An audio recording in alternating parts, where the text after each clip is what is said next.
Hello friends, welcome back to the new video guys. In this video guys, we are going to talk about guys Xiaomi phone setting. In this video guys, I will show you guys how can you forget your Wi-Fi network in your Xiaomi phone. Guys, you want to forget your Wi-Fi network, so guys you can forget. And guys, now let's see how to forget Wi-Fi network in a Xiaomi phone. In this video guys, I am going to show you friends.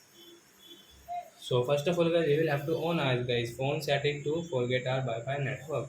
So guys, we will click on phone setting. So you can see guys this type of setting. So guys, first of all guys, you will have to click on your Wi-Fi setting. So guys, we will click here. Then guys, you can see guys your Wi-Fi guys, which Wi-Fi network guys you have connected, and guys you want to forget. As you can see guys, I have connected this Mukesh Wi-Fi. I want to forget. So as I said guys, you can see this arrow. So guys, tap here. Sorry friends, click on this arrow option and guys scroll it. As you can see, forget network and modify network.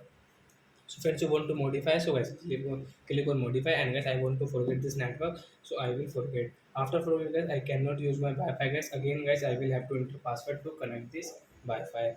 So I hope friends you have understood how to forget Wi-Fi network in our Xiaomi phone. So that's it guys. Thanks for watching my video guys. Now we will meet on next video guys with new topic. Before going guys, please go and like my video, subscribe my channel. Bye bye friends.